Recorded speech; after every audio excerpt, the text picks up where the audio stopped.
श्रुति जी, बिंदास भोजपुरिया में आपका बहुत बहुत स्वागत है। Thank you so much. बिंदास भोजपुरिया देखने वाले सभी दर्शकों को मेरा प्रणाम। दिल्ली की ये धाकड़ लड़की केसारी लाल को लिट्टी चोखा खिला के आशिकी की, क्या कुछ बोलना चाहेंगे अपने इस सफर के बारे में? देखिए मैं दिल्ली में रहती हूँ, दिल्ली में मेरी परवरिश हुई है, बट मैं रहने वाली यूपी बलिया की हूँ। तो मेरे साथ बलिया, बागी बलिया और दिल्ली का दोनों का हैशटैग है।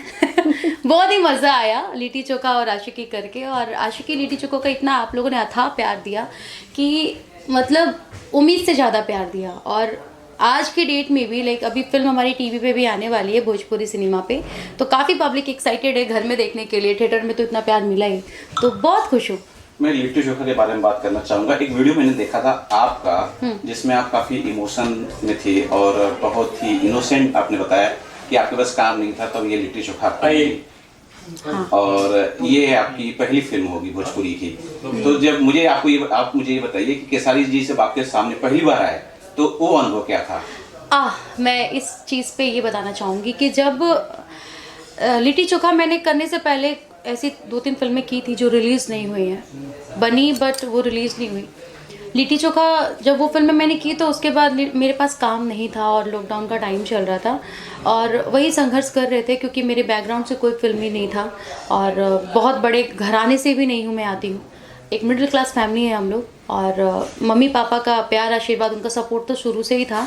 ऐसा नहीं है, मेरे मम्मी पापा को तो इतना सपोर्ट था कि लाइक मुझे जिस फील्ड में भी जाना है वो करने देते कि नहीं, तुझे स्टडी करना है तो तू स्टडी कर, तुझे फैशन डिज़ाइनर करना है तो तू वो कर, तुझे जर्नलिस्ट बनना है तो वो बन, मतलब लाइक कुछ भी अगर तुझे करना है तो अगर उसमें सेटिस्फाइड हो तो कर। तो मेरा था कि नहीं ठीक है। मैं स्टार्टिंग में जागरण वगैरह जब करती थी तो एकदम तभी से ही मेरे अंदर था कि एक्टिंग वगैरह। तो जब ये लिट्टी चोखा मुझे ऑफ़र हुआ तो एक गाना मुझे मिला था उस टाइम, और जब गाना मिला तो मैं बहुत ही अलग तरीके का एक था, ऐसा करती भगवान हो जाए सेलेक्ट, भगवान हो जाए, ऐसा करके था। तो फाइनली वो सेलेक्ट हुआ और मैं लिट्टी चोखा का गाना करने के लिए गई, और जब मैं गाना करने के लिए गई तो मुझे गाना करके मैं आ गई और सीन मेरा बढ़ा दिया गया, मतलब लाइक एक गेस्ट अपीयरेंस बना दिया मुझे गाने के बाद से, और शॉक हो गई मैं। और मैं लिटरली गई उसके बाद जब मैंने वो किया तो मेरे प्रोड्यूसर प्रदीप के शर्मा सर, अनीता मैम और डायरेक्टर पराग पाटिल जी, इन्होंने काफ़ी सपोर्ट किया कि नहीं तुम बहुत अच्छा कर रही हो। उसके बाद खेसारी जी की बात कर रहे हैं आप, तो जब मैं खेसारी सर से मिली ना सेट पे, उनका गाना चल रहा था। एक्चुअली लिट्टी चोखा में आपने देखा होगा कई सारे गाने थे, तो वो चल रहा था। तो उस टाइम पे जब मैं गई तो मैंने देखा, मेरे को डर लग रहा था। कानू मुखर्जी थे, उन्होंने बोला श्रुति खेसारी जी हैं, और मैं ऐसे मतलब डरी हुई टाइप गई थी। हालांकि डरना नहीं चाहिए था, आई डोंट नो व्हाई मैं क्यों डर रही थी, कॉन्फिडेंटली जाना चाहिए था, बट मैं डर के गई।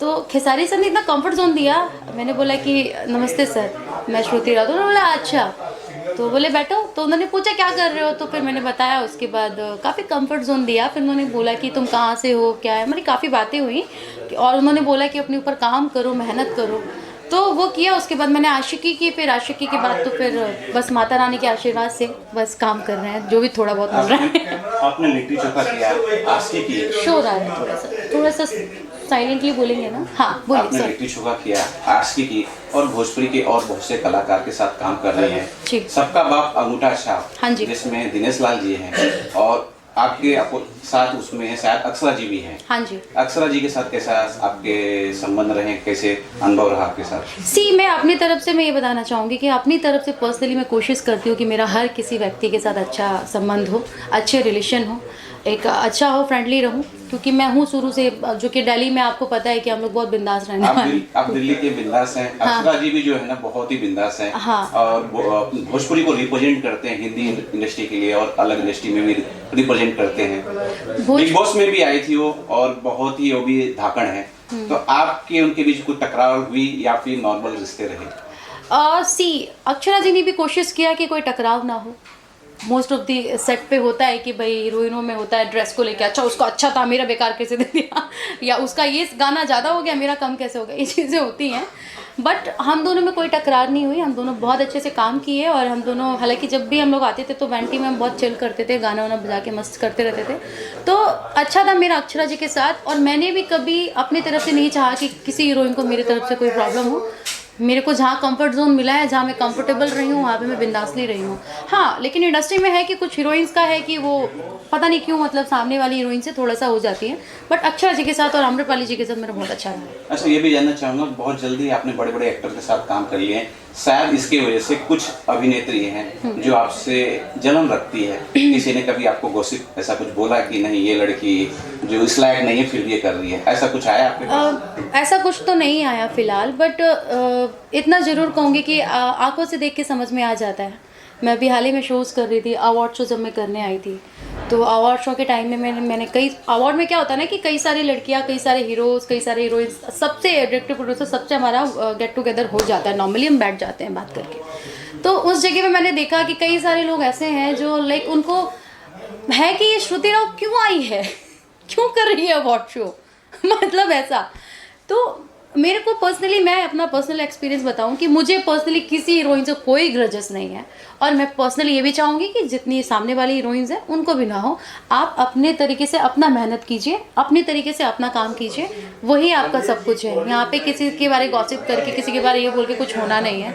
और मैं पर्सनल एक्सपीरियंस से बता रही हूँ, मैंने कभी इन सब चीज़ के बारे सोचा ही नहीं कि मेरे बारे में कोई नेगेटिव सोच रहा है, पॉजिटिव। क्या यार, कोई नेगेटिव पॉजिटिव क्यों सोचेगा? हम कुछ ऐसा करेंगे तब तो सोचेगा ना। मैं किसी के बारे कोई गॉसिप नहीं करती, बस बात करती। मैं ये भी जानना चाहूँगा कि चूंकि आपका अभी शुरुआती दौर है, आप कौन सी अभिनेत्री को देख रहे हैं कि इसने ऐसा कर दिया, बहुत गलत किया है, मुझे ऐसा नहीं करना चाहिए? क्या उसने किया? सॉरी, किसी ने कुछ ये स्टेप ले लिया, ये फिल्म कर ली और मुझे इस तरह की फिल्म नहीं करनी है। अच्छा, वो किसी और ने जैसा फिल्म किया वैसा मुझे फिल्म नहीं करना चाहिए। तो किस तरह की फिल्म आप नहीं करना चाहेंगे? मुझे फिल्म के बारे में बोलूँ तो मुझे पर्सनली जितने मैं रोल्स चाहती थी वो सारे तो मिल ही चुके हैं, माता रानी आशीर्वाद से। अभी और भी एक्सपेरिमेंट चाहिए मुझे, और भी मैं अपने ऊपर काम करना चाहती हूँ, खुद को समझना चाहती हूँ कि मैं कैसा काम कर सकती हूँ। तो मैंने अभी तक कभी इस चीज़ के बारे में सोचा नहीं कि उसने ऐसा किया था तो मुझे वैसा नहीं करना चाहिए था। मैंने ये सोचा है हमेशा कि मैं कितना अच्छा कर सकूँ, क्या क्या एक्सपेरिमेंट कर सकूँ, ये सोचा। अच्छा, ये भी जानना चाहूँगा कि आपने लिट्टी चोखा किया, बाबा मोहसिन की, आज की बाबा मोहसिन की, अफसर बिटिया आ रही है, ये डायरेक्टर प्रोड्यूसर का दबाव आपके ऊपर था कि आपने जिम्मेदारी खुद ही ले ली? क्योंकि ये अफसर बिटिया के लिए डायरेक्टर प्रोड्यूसर ने आपके दबाव बनाया या आपने खुद ले ली? ये चीज़ मैं बताना चाहूँगी कि फर्स्ट चॉइस अनीता मैम की मैं थी इस फिल्म में। अनीता मैम ने जब ये कॉन्सेप्ट जब ये रेडी हुआ तो मुझे पता भी नहीं था दूर दूर तक कान तक कि मैं अफसर बिटिया का कोई कॉन्सेप्ट बना रहा है या ऐसी फिल्में आ रही हैं इंडस्ट्री में। अभी तक जो आशिकी जोनर अलग जोनर की है, वो लिट्टी चोखा अलग जोनर की है, अंगूठा छाप अलग जोनर का है, और राजा डोली लेके आया, और जितनी भी मैंने फिल्में की सब अलग जोनर का रहा है। तो मैं जब सुनी तो मुझे लगा कि मतलब मैं कर पाऊँगी। मैं डर रही थी करने से, तो मुझे तो बोला गया कि तुम करो, तुम कर सकती हो, तो ऐसा था। ये भी जानना चाहूँगा क्योंकि जब एक डायरेक्टर प्रोड्यूसर या प्रोड्यूसर जब पैसे लगाता है वो चाहता है उससे निकले भी, क्योंकि आप उस पिक्चर में लीड रोल कर रही है, आपको लगता है कि ठीक है पिक्चर में आप लीड रोल कर रही है, आपके लिए अच्छी बात है, लेकिन आप उस पिक्चर को रिकवर करके दे सकते हैं? देखिए, मैं इतना कहना चाहूँगी कि बहुत सारी फिल्में बनती है इंडस्ट्री में, हमारे भोजपुरी में या बहुत सारी इंडस्ट्री में, तो उसका रिकवरी, उसका जो लागत लगा है वो आया नहीं आया वापस, वो सोच के कोई फिल्म बनाता ही नहीं है। फिल्म एक मैसेजेस के तौर पे मेरे हिसाब से बनाया जाता है।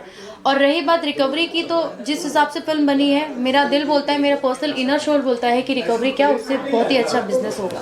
अच्छा, मैंने एक प्रोड्यूसर से सुना है आपको फ्यूचर की स्टार पकड़ रहे हैं, मान रहे हैं, कितना कुछ आपको अच्छा लग रहा है? कौन मान रहा है फ्यूचर स्टार? फ्यूचर स्टार हमने इंटरव्यू किया है और आपका ही नाम लिया गया है, सुन के आपका ही नाम लिया गया है, श्रुति राव फ्यूचर की स्टार है। मैं बहुत ही इसके लिए अब खुद पे प्राउड, अपनी फैमिली पे और अपनी टीम, मेरी अनीता मैम, प्रदीप सर और जितने सारे लोग हैं, जितने मेरे वेल विशर है, जितने भी मेरे दोस्त फ्रेंड्स जितने हैं, सबके लिए मैं प्राउड हूँ कि अगर ऐसी बात मुझे बोल रहे हैं कि मैं फ्यूचर स्टार हूँ तो मेरे लिए भी है, क्योंकि आई तो मैं यहाँ पे स्टार बनने ही हूँ। अच्छा, ये भी जानना चाहूँगा कि जब आपके पास अफसर बिटिया आई तो आपने किसी से जानकारी लिया, किसी ने आपको बताया कि भाई ये पिक्चर मत करो क्योंकि ये पिक्चर में आप अकेले शायद इसे कंप्लीट ना कर पाए? मुझे किसी ने बोला नहीं और मैंने किसी से डिस्कशन भी नहीं किया। मैंने फिल्म के डायरेक्टर, फिल्म के प्रोड्यूसर, फिल्म के जो लेखक हैं, फिल्म में जितने भी लोग हैं, म्यूज़िक से लेके कानू मुखर्जी से लेके इन सब से ही डिस्कशन किया। बाहर मैंने इस सब्जेक्ट को किसी से डिस्कशन नहीं किया, क्योंकि जब ये डिस्कशन की बात आई तो मैंने अपने पापा से पहले बात किया। अगर मैं प्रोफेशनल लाइफ से बात करूँ घर में, तो मैंने पापा से बात किया। तो पापा ने बोला कि श्रुति तेरे से बेटर कोई कर नहीं पाएगा, क्योंकि जिस तरीके का मैंने अभी जो इंटरव्यू मेरा लिया गया उसमें मैंने बोला है कि मैंने रिलेट किया है इसको। गरीबी मैंने देखी है, मैंने अपनी चीज़ों को लाइफ में देखी है कि किस तरीके से आज ठीक है मेरे पास माता रानी के आशीर्वाद से मैं खाने के लिए 2 वक्त का रोटी है मेरे पास, लेकिन एक टाइम ऐसा था कि मैंने बहुत अच्छे बुरे दिन देखे हैं। हमारे घर में किस तरीके की प्रॉब्लम्स थे, मीडिया में क्या बोलूँ। तो वो जो फिल्म बनी है अफसर बिटिया, वो रिलेट कर रही हूँ मैं, और उस चीज़ को जो मैंने निभाया है मैंने इसीलिए हाँ किया था, क्योंकि वो फिल्म में जितनी कहानी है उस कहानी से आधा से ज़्यादा मैंने अपनी लाइफ जी है। पर्सनल मैंने जो अभी मेरी जो आज से 4 साल पहले मेरी ज़िंदगी थी वो मैंने जी है। अच्छा, ये भी जानना चाहूँगा अफसर बिटिया